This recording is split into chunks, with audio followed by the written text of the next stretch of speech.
멀티매크 측으로부터 PC 쿨러 CPS D360을 받았는데요. 이 정도면 PC방을 만들어도 되겠는데?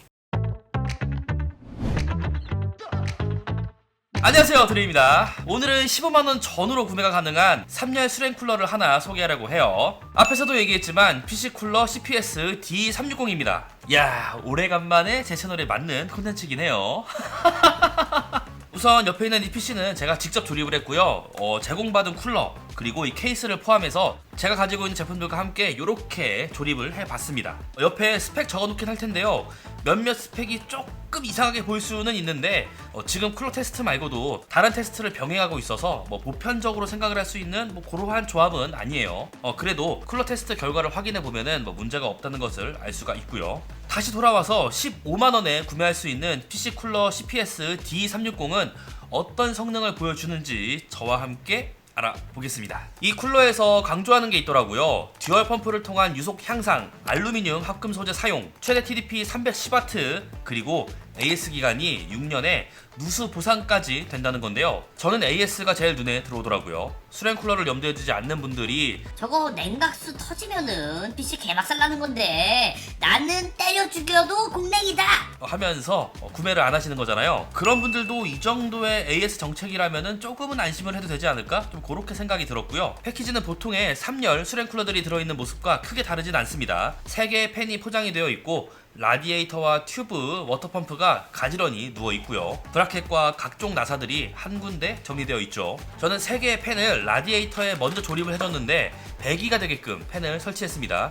흡배기는 제가 뒤에서 자세히 얘기를 하기로 하고요. 어려운 거 없어요. 주르륵 위치에 맞게 놓고 나사로 고정하면 되고요. 저는 AMD AM5 소켓을 활용할 예정이기 때문에 여기에 맞는 부품을 쓰면 되는데요. 기둥이 되는 주황색 부품을 돌려서 단단히 고정이 되게끔 해주고요. 그리고 이 워터펌프 상단 하단에 홈이 있거든요. 여기에 브라켓을 끼워주고 아랫부분에 나사를 박아서 고정하는 이러한 방식이더라고요. 그리고 프로세서를 소켓에 넣어주고 제대로 고정을 해준 후에 동봉된 서머그리스를 충분히 바르고 워터펌프 하단에 스티커를 벗겨낸 후에 이 튜브가 우측을 향하도록 설치를 해주고 스프링과 결합이 된 고정 나사가 있습니다. 이걸로 워터펌프가 단단하게 고정이 될 때까지 조여주면 보드 체결은 끝이라고 할 수가 있습니다. 그리고 PC 케이스에 부착하면 끝이죠. 설명서 보면서 따라하면은 어려운 건 없었고 케이블도 팬에 RGB가 없다 보니 전원만 연결을 해주면 되거든요. 이런 것도 편했고요. 그리고 측면 팬이 흡기, 라디에이터 팬이 배기, 그리고 후면 팬이 배기가 될 수 있도록 이렇게 구성을 했고요. 하단에도 1개에서 2개 정도 팬을 설치를 하면은 이 내부 순환에 조금 더 도움이 되기는 하겠지만 제가 실제로 써보니까 굳이 더 추가를 할 필요는 없겠더라고요.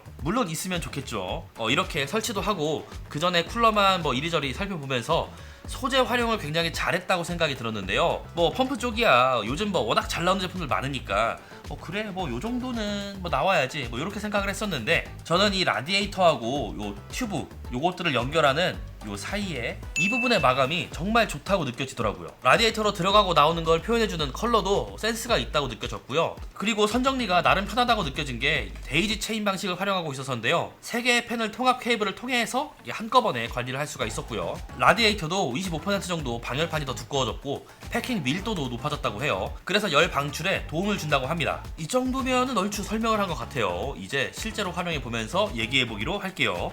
스튜디오 온도는 22도에서 23도 정도 됩니다. 다른 가정들하고 크게 다르지 않은 실내 온도고요. 게임을 할 때 CPU가 가장 많이 쓰이는 해상도는 풀 HD입니다. QHD, 4K로 넘어갈수록 CPU보다 그래픽카드의 성능이 절대적으로 중요해지죠. 그래서 풀 HD를 기준으로 테스트를 진행했고요. 많은 분들이 원하는 프로세서 중 하나인 라이젠 7 7800X3D로 테스트를 해봤습니다.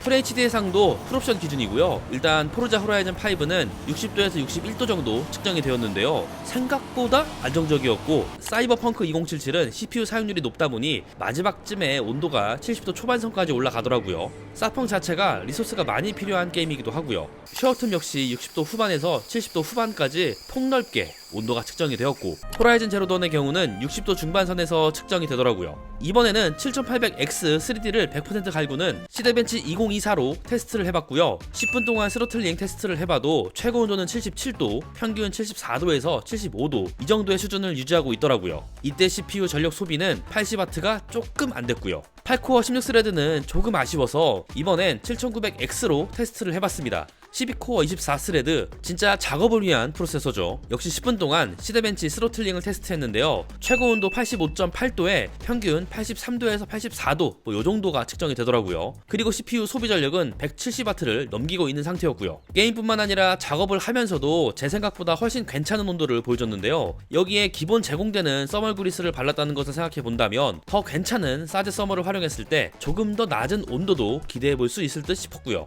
다만 최대 RPM으로 세팅하고 팬 소음을 들어보면 제 기준에서는 시끄럽다는 느낌이 강했습니다. 시끄러워도 부드럽게 돌아간다는 느낌이 있고 힘차게 쌩 돌아가는 그러한 느낌이 있는데, 사실 요거는 좀 느낌적인 느낌인 건데 일단 저는 후자에 가깝다고 생각이 들더라고요. 지금처럼 극한으로 쓰는 경우가 아니라면 자동으로 두고 써도 충분할 테지만 어쨌든 최대 활용 조건에서 테스트할 때는 팬 소음에서는 아쉬울 수는 있겠는데요. 바이오스를 통해서 팬 RPM을 본인에게 맞게 조절하거나 라디에이터에 달아줄 팬을 따로 구매해서 달아줘도 나쁘지는 않을 거라고 생각합니다. 물론 추가 지출이 필요하겠지만요. 네, 이렇게 PC 쿨러 CPS D360을 활용해봤는데요. 경쟁사 모델과 직접적인 비교는 할 수 없었지만 그래도 나름 여러 최상위 수랭 쿨러들을 활용해보고 있고 저렴한 제품들도 많이 활용해봤기 때문에 이 제품의 느낀 점에 대해서 장단점으로 나눠서 좀 얘기를 해보겠습니다. 우선 제가 활용하면서 단점이라고 생각이 되었던 부분들은 라디에이터 팬에 붙어있는 이 3개의 팬은 라이팅 효과는 없습니다. 그런데 이 부분은 깔끔한 것을 좋아하는 분들에게는 오히려 장점이 될 수 있는 부분이라서 호불호의 영역이라고 보는 게 조금 더 맞을 것 같고요.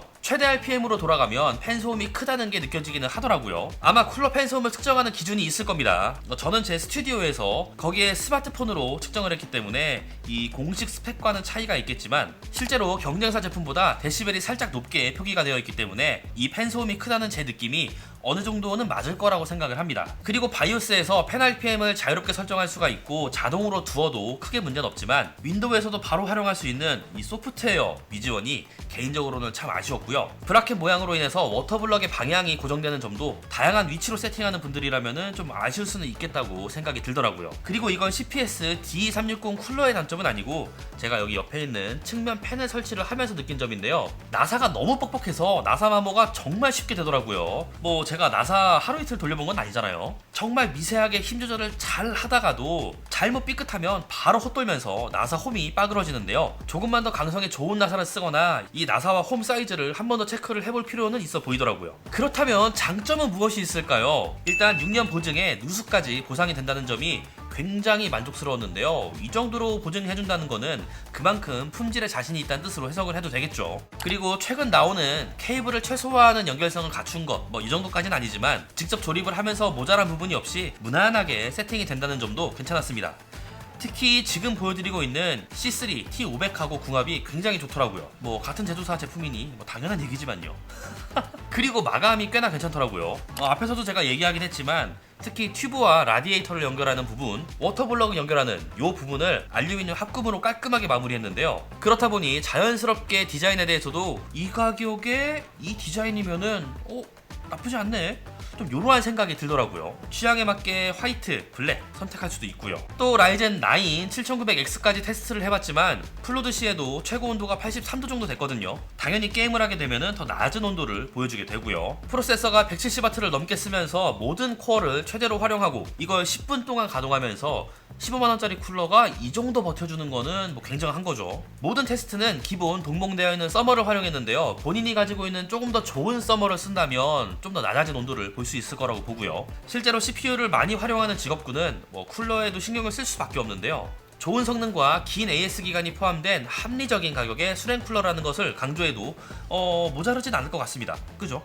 네, 이렇게 PC 쿨러 CPS D360에 대해 얘기를 해봤고요. 어찌 보면 지금이 여러분들에게 가장 중요한 부분이 될 수 있겠는데요. 얼티메이크로부터 총 20개의 쿨러를 받았습니다. 유료 광고, 그러니까 제작 비용을 받기보다 제 구독자분들 중에서 수랭 쿨러가 필요하신 분들이 많을 테니까 제가 비용 대신 쿨러로 주세요, 필요한 구독자분들에게 전달을 하겠습니다, 이렇게 말씀을 드렸더니 굉장히 쿨하게 오케이 하시더라고요. 그래서 당연히 이 쿨러들은 도래 채널 구독자분들에게 추첨을 통해 드릴 예정입니다. 물론 지금 영상을 촬영하느라 화이트 1개, 블랙 1개를 개봉했으니까 이것을 제외하면은 18개의 쿨러가 미개봉 상태로 있는 건데요. 이 18개를 추첨을 통해 드릴 예정이고요.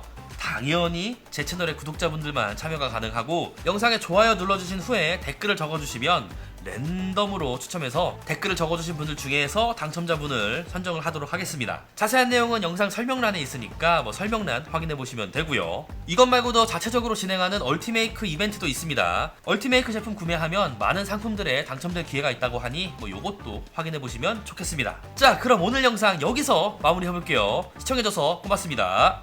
생유! 저는 아무래도 이런저런 테스트를 하니까 뭐 기본적으로 20만원 후반대, 뭐 40만원, 50만원대 뭐 이런 것들을 많이 쓰고 있는데, 그런데 성능은 크게 차이가 난다는 느낌을 못 받았습니다. 시간이 지날수록 제품들이 점점 좋아지는 거는 뭐 어쩔 수가 없는 것 같네요. 네. RGB 봐. 이뻐.